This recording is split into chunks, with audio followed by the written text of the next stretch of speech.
What's up guys, I'm Skiggy. In this video, I'm going to show you how to take down Sigryn in the DPS Mage Tower challenge in Legion. This challenge can be difficult for a few classes. I'd always recommend having about 920 eye level, which is easily achievable by doing Argus Quest and looking for raid. Make sure you have some nether shards because you'll probably need to retry a few times while learning these mechanics.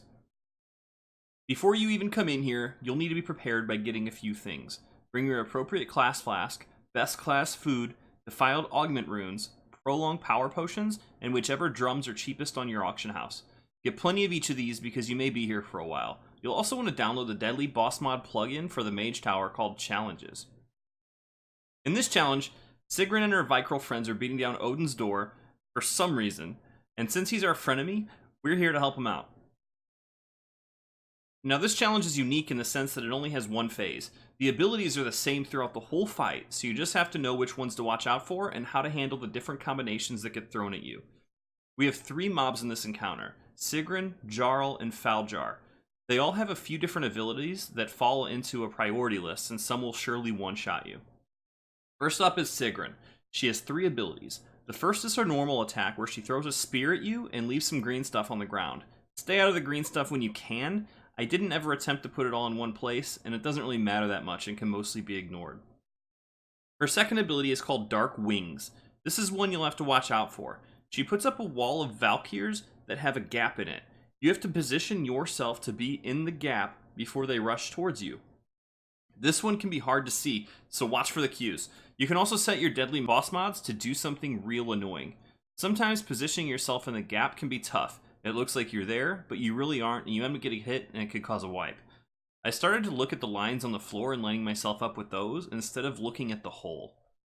I felt that it made the positioning a lot easier to handle. Sigryn's last ability is called Blood of the Father. This is one you really don't want to deal with. You'll either CC her while she's casting to stop it, or if you're doing too much when she starts to cast it and she ends up getting it off, you'll have to CC her afterwards. If she gets this cast off without a CC, it's going to be a wipe. She pulses really high magic damage for about 20 seconds. So if she happens to get it off, you just CC her then, and then wait for it to fall off. Next up we have Jarl. He also has 3 abilities. His normal ability will throw some axes at you. Avoid them when you can, but they aren't a big deal and can mostly be ignored. His second ability is called Blade Storm. He will do increasing damage to you the closer you are and suck you towards him. You can stun him to interrupt this and not even deal with it, or you can run away. If you're unable to do any damage because the other guys are next to him, just heal up until he's done. His last ability is called Berserker Rage. Jarl will get larger and run towards you and do a bunch of damage. It's just melee damage, so you can stun him or slow him and run away. This ability is dealt with pretty easily. Last we have Faljar. He only has 2 abilities. His normal ability is a Shadow Bolt, which he chain casts. You can ignore this or interrupt it if you want to position him, or if you're taking too much damage. His second ability is called Ancestral Knowledge. He puts an Absorb Shield on and starts casting a spell. Just do damage to break the shield and interrupt him. It's a long cast, so you shouldn't have many issues with this. There are 2 other abilities that happen during this encounter that aren't caused by any of the Vicryls. One is a series of runes that show up on the floor. There are always 3 of them: a large, medium, and small rune. They will get smaller and explode, doing a ton of damage if they end up fading. You have to run over them to defuse them, so you'll start with the smallest, then run to the medium, and finish with the largest. If you happen to be standing on the largest one, or if it's in the path, just hit it on the way over to the small one. The last ability is a heal. You'll see a gold ball at times that will heal you up for a bit if you collect it. It will despawn, so only take it if you need it. You'll want to prioritize damage and positioning usually, but sometimes if you're losing control, your health can drop, and that's going to be when you want to take the balls.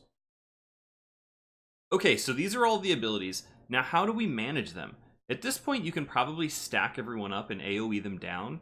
You'll always want to start the encounter by setting Sigryn to a focus. You can set this up as a hotkey in your normal game menu by going to key bindings and then targeting. This way, you can always target her quickly if you need to use crowd control to either stop a cast or to keep her that way. And that's the other strategy that I used. Another strategy is to crowd control Sigryn the whole time. Either of these will work. and I would only recommend to use the crowd control method if you have a hard time staying alive. All of these guys share a health pool, so stacking gets them dead faster at the trade-off of taking more damage. This one's all about learning how the different combinations of mechanics work and how to handle it on the class that you're playing. So check out my separate class guide on how to use the specific abilities that a class has to get the encounter down. I really hope this helped all you guys. Congrats everybody on your new skins.